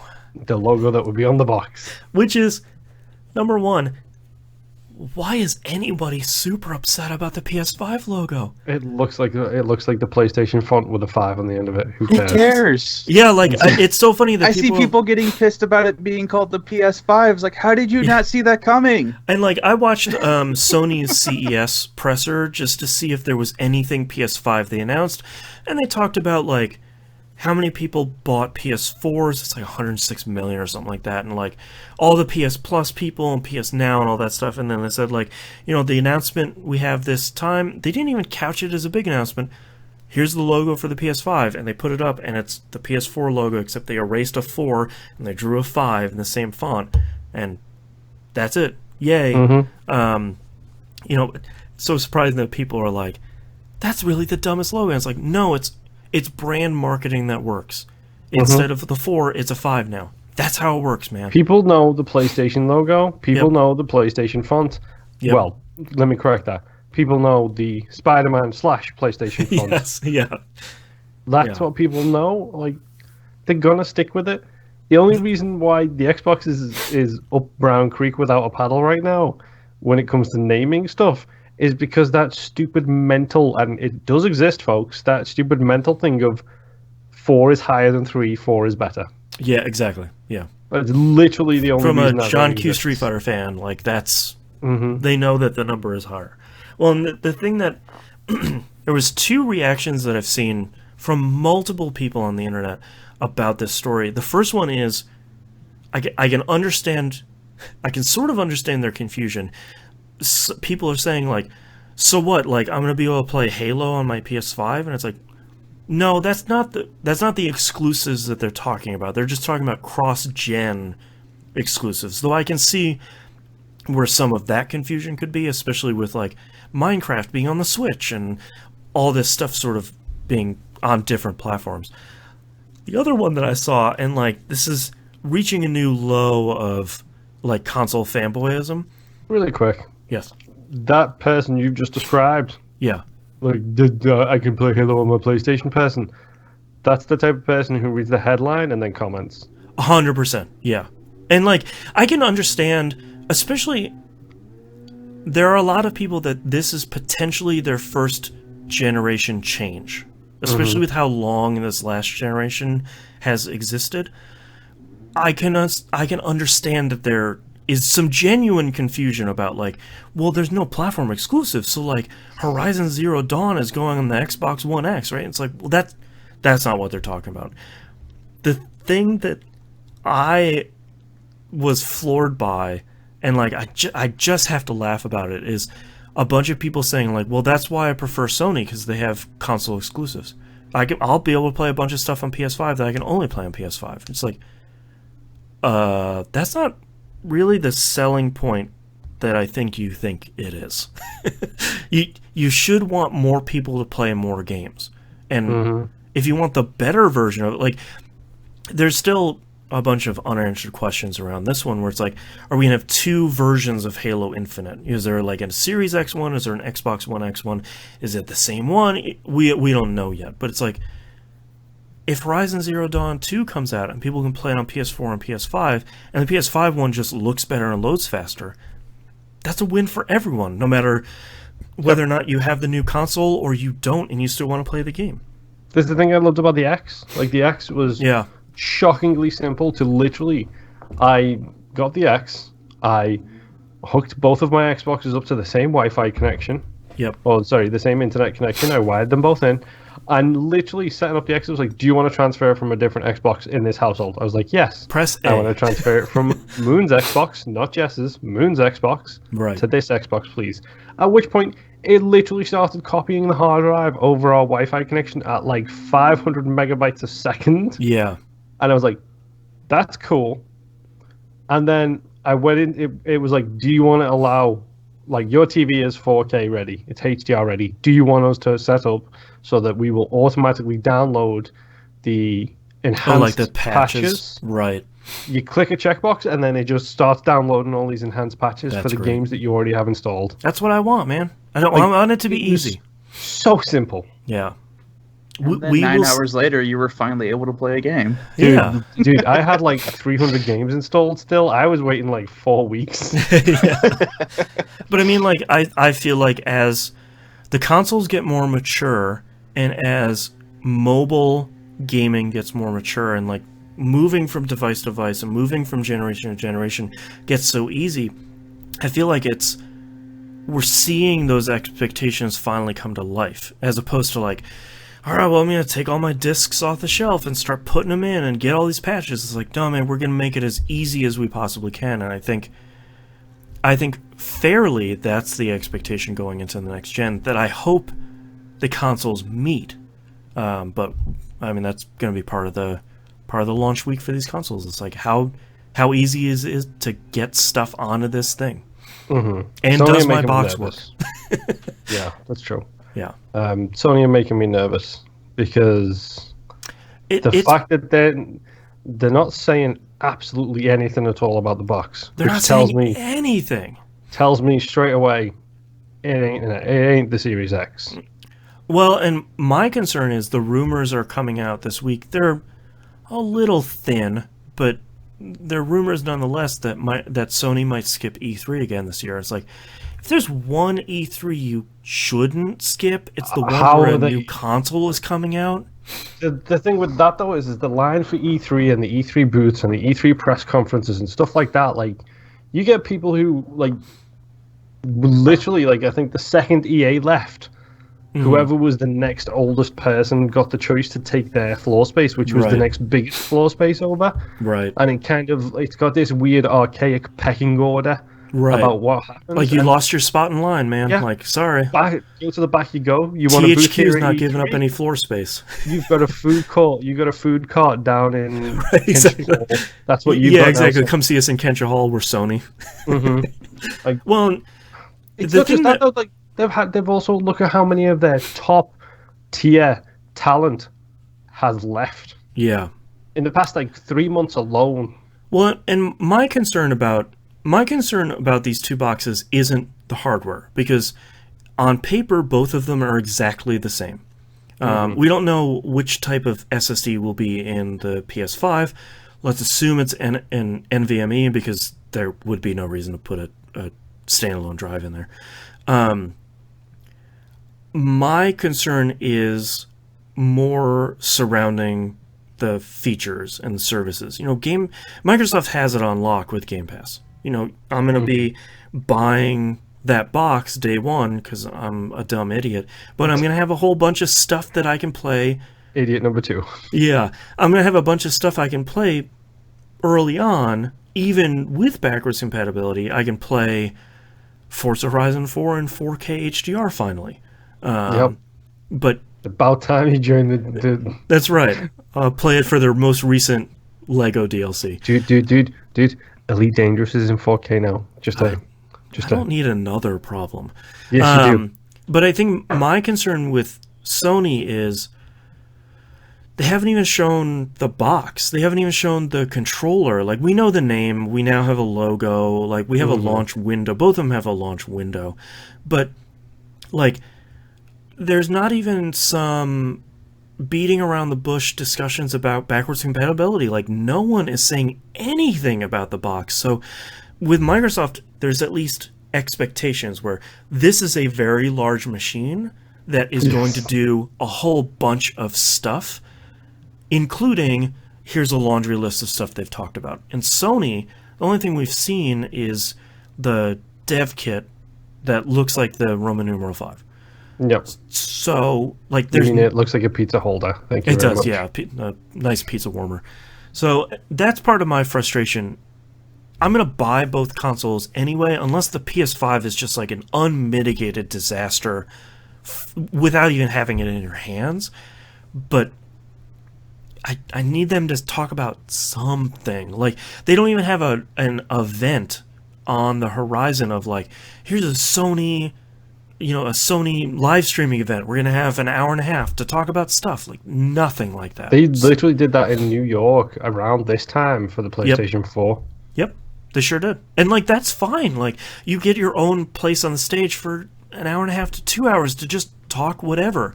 That's fine. And Microsoft will probably do it as well once more and more stuff gets solidified. But, like, you got to say something about it, man. Anything. Yeah. Yeah. Maybe they're being cautious about what they release, and they're just seeing what Microsoft does. It could be. It was the smartest thing they ever did was take the next slot after Microsoft when it came to press conferences. Yeah. Because still to this day, I've heard confirmed-ish that wonderfully disastrous day for Microsoft at E3 when they announced the Xbox One. Yeah. All of the things they talked about, Sony were going to say the exact same things. Right. And then they literally, as soon as they saw the reception, they flipped it. And they got the permanent marker out, already. Like, oh god. They literally had 2 press conferences ready. Yeah. With pricing and with features and stuff like that. Because now they have that famous video of Adam Boyes handing a game to Shohei Yoshida and being like, here's game sharing. And it's like, oh boy, all right. Mm-hmm. It's a bad day for Microsoft. Yeah. All right, let's move on to emails here. Slick Nick sends us an email, says, hello, so listening to last week's episode made me want to try Elite Dangerous again. I tried it several times in the past. It was something about the complex systems that kept me from diving in deep with it. I'm a big fan of Space Adventure and hoped it would hit that itch. I talked with Moon and Limp on Twitter about getting the game for Xbox so I can party up in the future. I liked how the one tweet made so many people want to get back into the game, so I bought the full game and the Horizons DLC add-on. I went through the tutorial and seemed to get a better hang of the system this time around. Did quite a few missions back and forth from Matet and Dromi. Don't worry, dude. You just pronounce it however you want. That's the Elite Dangerous rules. At least you didn't get a stream of numbers and letters. Yeah. Right. Parson 1355. Well, last night I took on an Explore the System quest. Cannot remember the name of the system at the moment. I got to the outpost and I realized I went out of the tutorial area. The quests in the outpost were insane. Have to bring back 945 items of this material. I can only hold 4 units of whatever. Yep. I upgraded my ship to the 2A items. Then I decided to take on a courier mission to the Korolev plant. That was definitely a big jump for that mission. So I'm really in a place with nothing around. Sorry for the long email. Starting on January 25th through February 2nd, I'll be off work and my wife is out of town. I would love to team up and get some help understanding the game more. I'll try and hit you all up before we have some free time. Thanks, Nick. If you see me online, send me a message. Specifically, if I'm playing Apex Legends and you see me in a party with 2 other people, chances are I'm not going to play then because I'm probably playing with my wife and Em. Sure. But if I'm just... If you're playing Thimbleweed Park. If I'm playing Thimbleweed Park was literally going to be the thing that come out of my mouth. If I'm playing that and I'm not, just like doing something else and just randomly clicking things, I'll happily jump in. Yeah. You learn lesson number 1 though. Read. Read everything. Read the missions, especially. Yes. Especially. Well, and pro tip: don't forget that your empty hold, you can travel further than a full hold. Weight matters. Yeah. Oh, okay. Sorry. So if you jump to matters. a system not holding, like you don't have anything in your cargo hold, let's say you get 12 light years of jump in your ship per jump. You fill that thing up with cargo, you're hitting maybe 5 light years, depending on how much you're grabbing and what ship you have. Interesting. So just remember that. Yeah, you can grab all that cargo, but just remember your time back maybe a little bit longer. Yeah. T-Bomb Rocks in Discord asks a couple questions here. It says, who would you say produced the overall best arcade games in the 80s/90s? Data East, Capcom, Konami, SNK, etc. What are some of your favorite arcade games during that time? I feel like I lived in arcades so much, but all of that knowledge has sort of oozed out of my brain over the decades.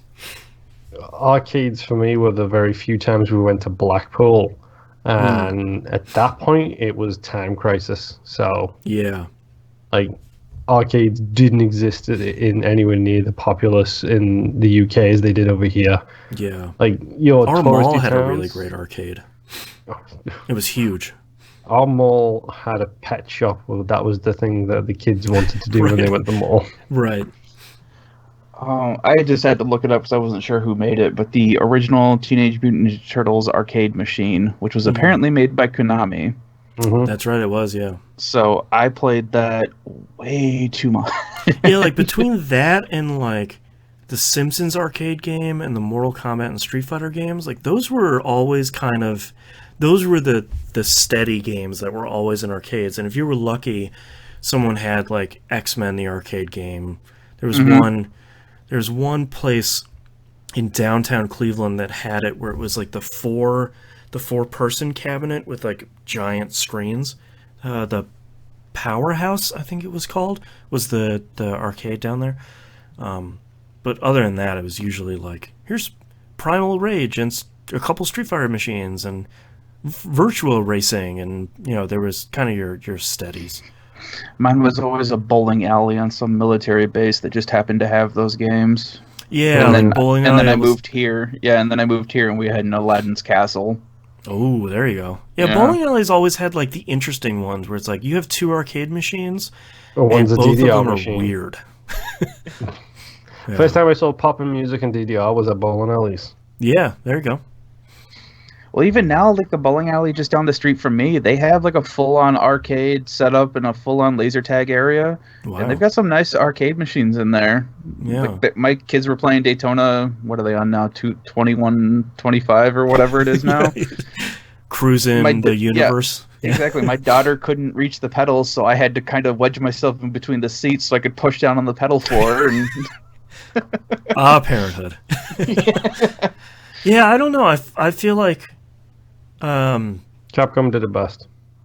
Capcom made a lot of really great ones. Jimbo Jangles in chat says NFL Blitz and Cruising USA. Those are like the classics there. Cruising USA was great. Mm-hmm. Trying to anything else that I like really loved that we sort of don't hear about anymore. The shooters, Time Cop. Yeah. Those were fun. Virtua Cop, Silent Scope. Yeah. Silent Scope was great, yeah. The Terminator 2. That was the first time I remember having a giant screen and that giant machine gun that you were shooting. Yep. What was it, Revolution X? God. I beat Revolution X in the arcades. So did I. That was a bad game. Aerosmith's Revolution X. Why did you say the name of the band, dude? Why? Shooting CDs at like scorpions. That sounds like fun. So bad.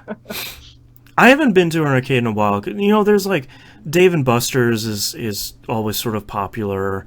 There's always like barcades, especially in this part of the country, but I haven't been to any in a while. What, in Tech Valley they have barcades? Yeah, weird.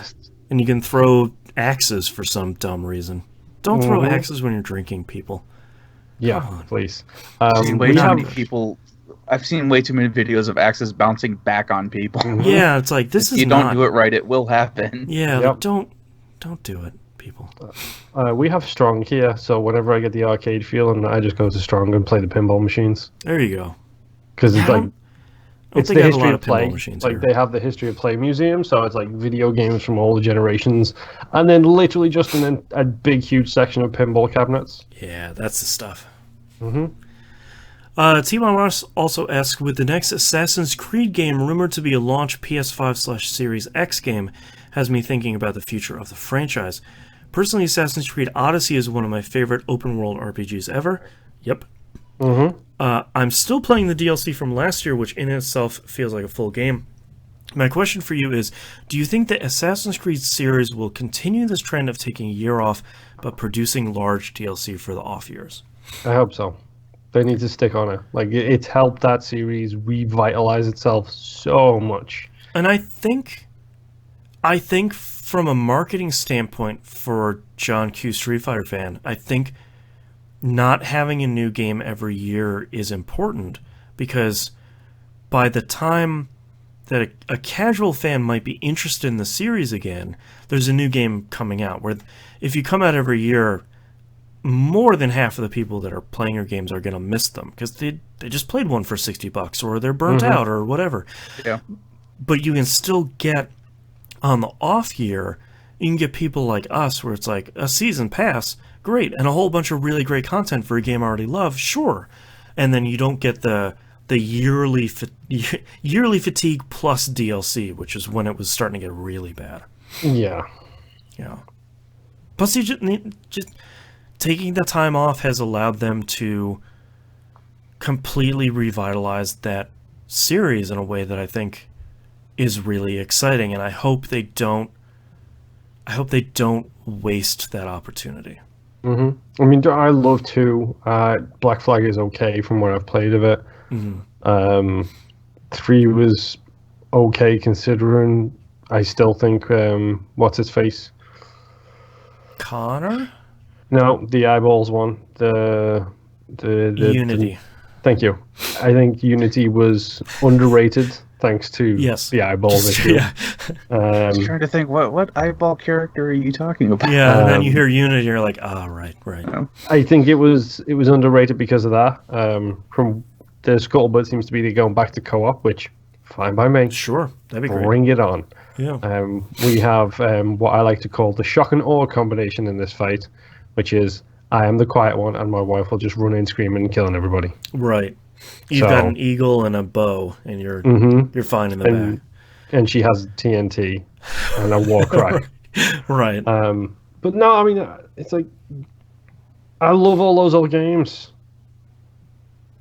I think Origins and Odyssey are the best two Assassin's Creed games, period. Yeah. And I think they're possibly two of the best open world games, period. Mm-hmm. I just hope that by the time the next one comes around, the rumors that it's called Ragnarok, is that they don't fall back into the same thing they did with the original games, where it's like, here's another game and it's a bigger open world with more icons and just 5% of it is different, but it's still Assassin's Creed, Like, I want them to keep improving. Like, look at Watch Dogs 1 to 2 to Legion is the new one. Dude, you're the only person on the planet who played 2, so you're gonna have to explain this one. It's so good. Please play it. But like the improvements and the changes they've made from game to game, and then you look at Legion, and it's like, oh, cool, I can play as anybody in this world. Like, there's a fundamental evolution between these games, and I hope that that Assassin's Creed can kind of, they don't have to do such a huge leap, but I'd like them to continue to evolve that series, other than, well, it's twice as big as the last one. It's like, that's not what I want. Yeah, it's a lot of problems with games. They're like, just keep making it bigger and bigger. It's like, no, because you're putting a lot of stuff in there, but it's not a lot of content a lot of people want to do. Right, and it just turns into open spaces that you're just flying past to get to the thing that you want to do. Well, and I think Odyssey did a really great job of putting a lot of really interesting stuff in its world, but there was too much of it, and the world was just a little too big that I'm never going to be able to see it. The only way I would have is if I'm still playing it now, and like I would maybe get through all the content. It's like I actually want less content than what you're offering, but kind of keep the same. The quality of the content is good. It's just kind of like I don't have 70 hours to play an Assassin's Creed game. So, yeah, I don't know. I'm optimistic because I think Ubisoft as a publisher and as a developer has been doing really well. Maybe I'm a little cautiously optimistic when it comes to Assassin's Creed. Mm-hmm. So, all right, that's all we have for questions. Thank you very much, everyone, for writing. You visit us at tvgp.tv. Dude, what was that? That wasn't even like a sentence. Follow us on the right-hand side of the page. Patreon.com/E1M1, the ones are numbers. So we talked about at the top of the show, all the exclusive cool stuff. It's only $2 a month. $5 a month is the recommended one. You're probably a patron of a bunch of other shows, and they appreciate that, but $5 is pretty cheap. Go check out a bunch of our friends like Bamfcast and No Quarters, and they have a patron too. So don't promote their patrons after you are a patron of ours. Yes, of course. We're number one. We're number one. That's right. Game Club. We are still playing the Talos Principle. I think we have one more week of that to go. I need to wrap that bad boy up at some point. Hey guys, good news. Next week I'll have one game to talk about, and it's going to be Dead by Friday. There you go. If you're on the public feed, you should be starting back up We Rogue Like It pretty soon with a brand new game. If you're a big fan of We Rogue Like It and you don't want any downtime, go become a patron. There's the brand new stuff is over there. Get the ODNF themed episodes when they are relevantly appropriate, rather than the winter one in the middle of the summer. That's right. A couple more weeks, probably two weeks and change. We'll have a brand new episode of that. And I think that's it. So thank you very much, everyone, for listening, and we'll see you all next week. Ciao, ciao. Bye. Ciao, mi bella. All right, Nimp, hit me with your titles. All right. Got a couple long ones in here that are just funny, so bear with me. I appreciate that. I have the key to video games, get good. Achievement cleanse. Mm-hmm. The master achievement cleanse. It has very easy achievements, and it was just the way that Moon had said it that made me write it down. Mm-hmm. Not you, a mental 3-year-old. That probably gets vetoed. Probably. I can't read this. It's full of swear words. A little long, although normally I would approve it, yeah. Stick, glue, and cat hair.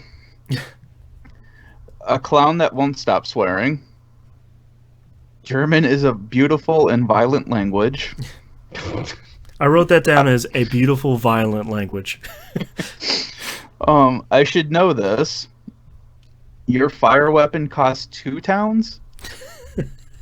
And my favorite one is TNT and a war cry.